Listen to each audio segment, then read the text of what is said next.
esteja em nossos corações. A leitura que acabamos de ouvir fala dos falsos profetas. O que é um profeta? Profeta é alguém enviado por Deus para instruir os homens. Profeta é alguém enviado por Deus para instruir os homens. Mas os profetas não são coisa do Antigo Testamento, não ficaram lá, não foram superados para a vinda de Jesus? Tem alguma utilidade esses ensinamentos para nós hoje? Como semos? O profeta é alguém enviado por Deus para instruir os homens moralmente. E, embora a expressão profeta seja característica do Antigo Testamento, muitos se dizem profetas por falar em nome de Jesus. Hoje não falam por si mesmos, usam o nome de Jesus para falar aos homens. Qual é o problema de ter um falso profeta? Ora, se a pessoa não está revestida da missão divina, não está com os valores divinos no coração, não vai orientar corretamente as pessoas. Como Jesus disse em certa passagem, são cegos que conduzem cegos, e se um cego conduz a outro, caem ambos no mesmo fosso. Então é preciso que nós nos coloquemos em guarda contra aqueles que, embora com belas palavras, falam, buscando a autoridade de Jesus, falam de Deus aos homens. É preciso saber se realmente eles estão imbuídos do ideal do bem. Porque muitos há que usam a religião, que usam a divindade para satisfazer seus próprios interesses, para satisfazer as suas ambições terrenas. O maior exemplo é a Igreja Católica medieval. Estou falando medieval porque a Igreja Católica hoje está renovada. Hoje existe um ecumenismo muito grande. Hoje existe uma essência muito grande dentro da Igreja Católica. Mas ela esteve extremamente corrompida na política, nos interesses materiais, durante toda a Idade Média. Durante a Idade Moderna também. Foi por essa razão que Lutero, que era padre, promoveu a reforma, para poder resgatar os valores do Cristo. Naquele momento histórico, a política tomou conta da religião, e muitos falavam em nome do Cristo, e muitos levantavam multidões em nome do Cristo, e houve um Papa que arrastou milhares de pessoas para as cruzadas para matar em nome do Cristo. Então vejam o potencial exíguo dos falsos profetas. Ah, mas já passou, isso é coisa da Idade Média. Será que nós não temos hoje também muitas ideias errôneas sendo difundidas? Quando Kardec codificou a doutrina, ele colocou, isso está permeado em todas as obras básicas, em todos os 14 anos de edição da Revista Espírita que ele promoveu. Passai tudo pelo crivo da razão, nada aceitai maquinalmente, analisai. Alguns espíritos que orientaram, como Erasto, foram mais longe. Erasto diz no livro dos Médiuns: é preferível repelir 10 verdades do que aceitar uma única ideia falsa, uma única teoria errônea. Então, se Kardec tinha tanta preocupação com isso, é porque existe uma necessidade de nós analisarmos se aquilo que estamos recebendo em nome do Cristo, vem realmente no sentido do ensino e do exemplo de Jesus. Não basta ter o rótulo de espírita para que um livro seja bom. Pode existir coisa errada nele.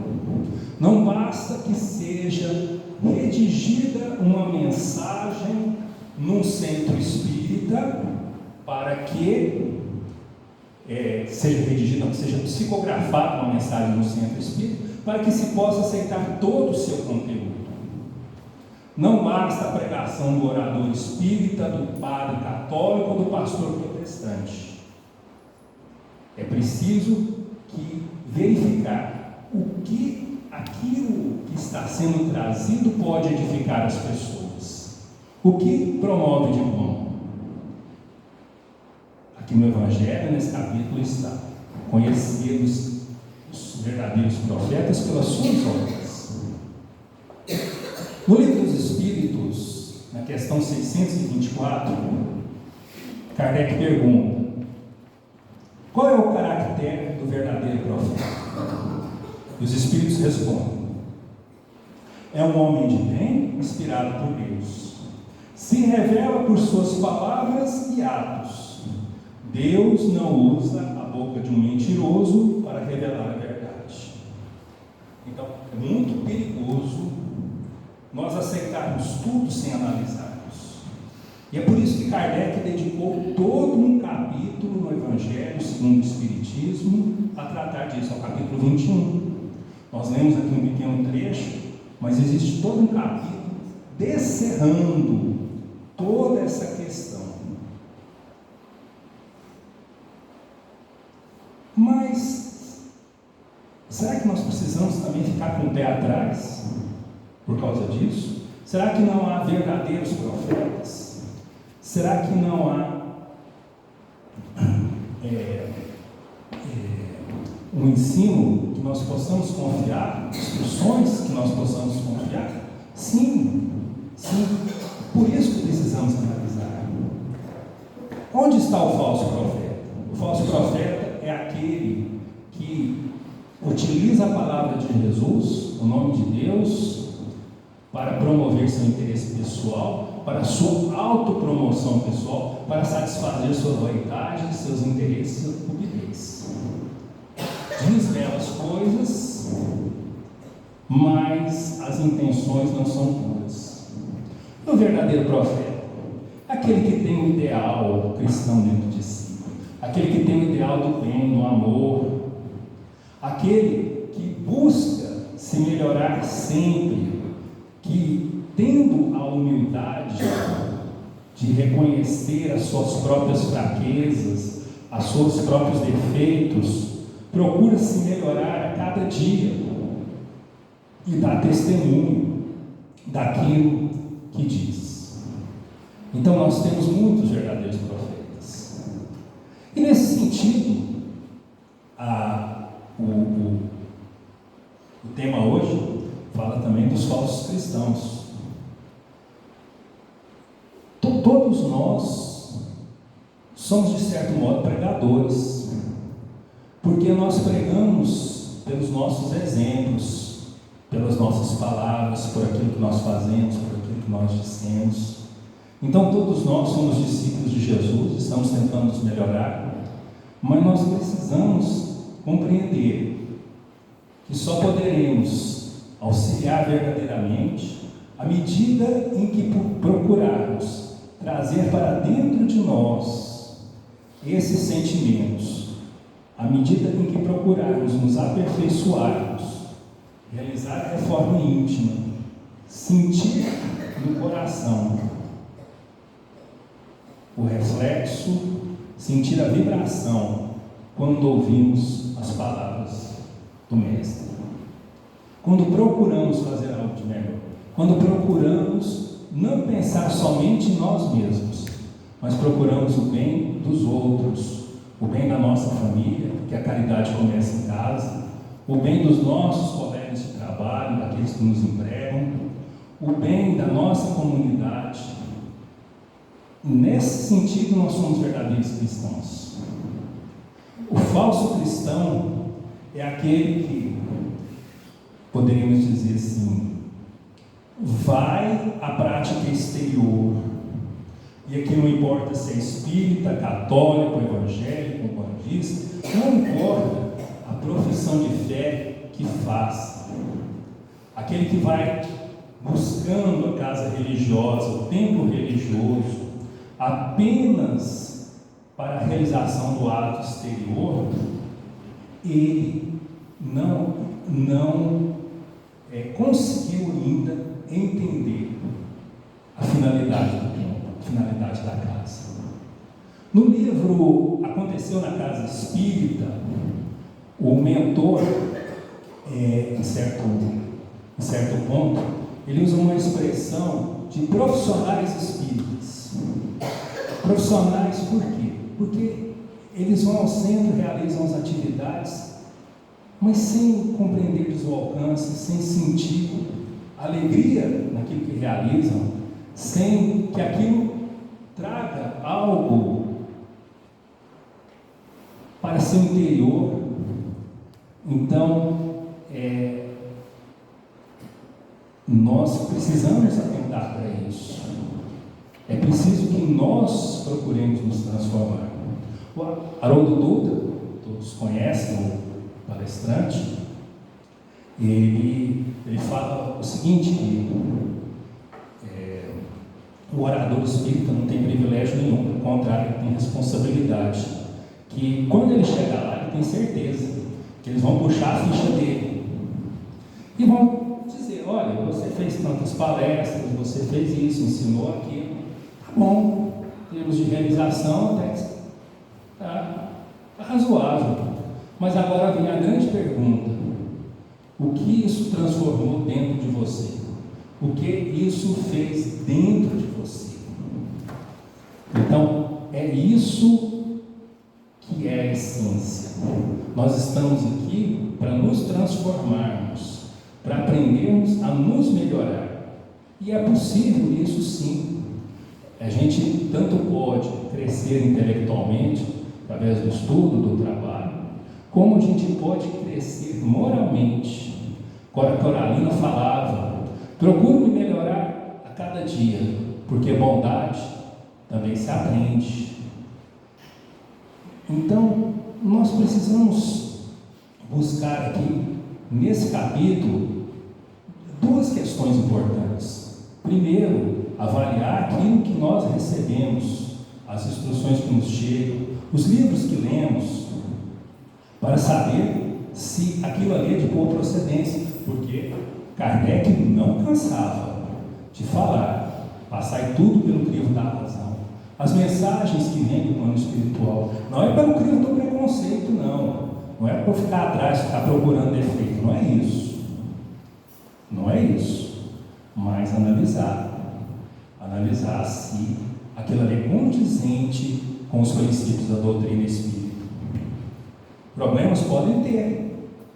O Chico, certa feita, estava muito doente, cansado. O Chico psicografava horas e horas, até tarde da noite. E um certo dia, depois que ele terminou o trabalho que ele fazia, o trabalho de psicografia para as mães que tinham perdido seus filhos tinham desencarnado, uma mãe chegou até ele e falou assim: Chico, essa mensagem é do meu filho, eu tenho certeza, porque as coisas que ele fala aqui só poderiam vir dele, mas essa data está errada. Aí o Chico perguntou assim: e qual que é a data certa? Essa. Ele pegou uma borracha, apagou a data errada e colocou a data certa. E aí ele falou: a reencarnação, a borracha como a reencarnação, serve para escrever certo onde estava errado.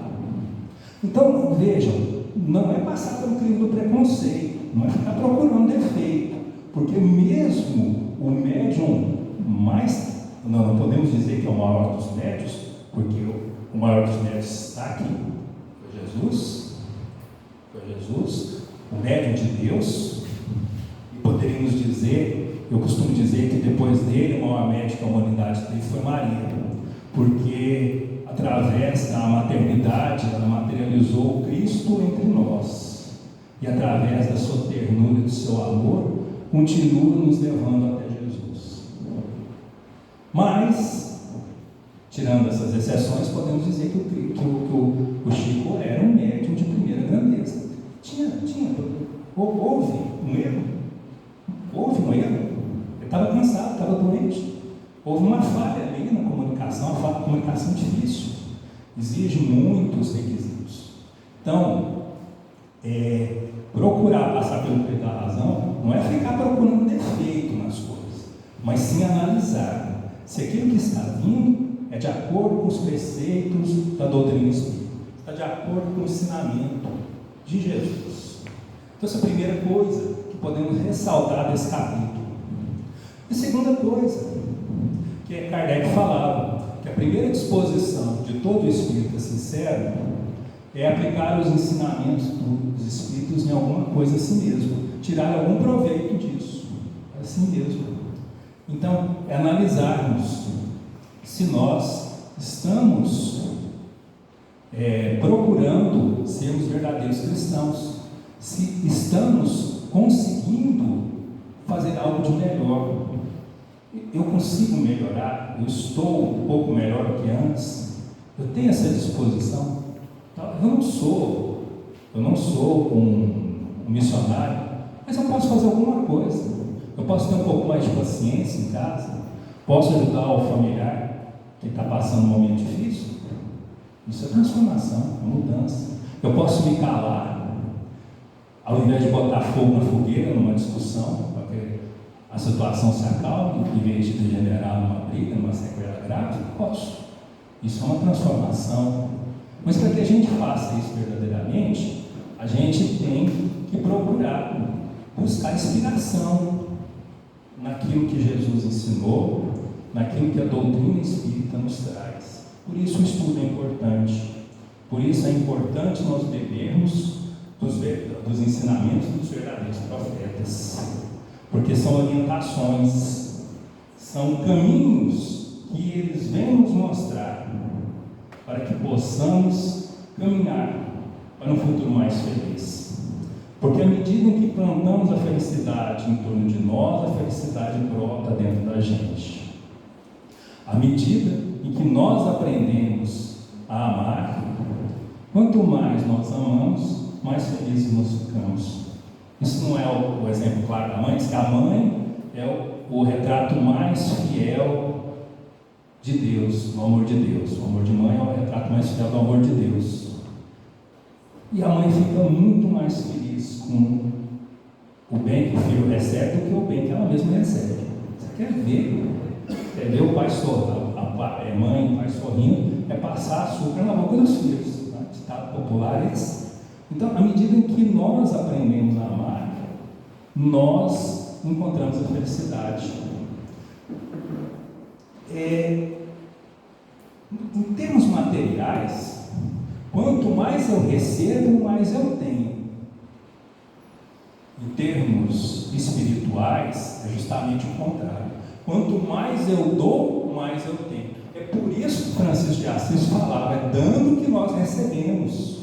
Tem gente que interpreta isso errado, fala assim, vou fazer uma doação para a igreja, vou fazer uma doação para o centro, para poder receber essa graça. Não é isso. Francisco queria dizer que quanto mais nós damos de nós mesmos, mais nós temos dentro de nós, mais nós crescemos, maior a felicidade que habita dentro do nosso coração. E não é tão difícil fazer isso.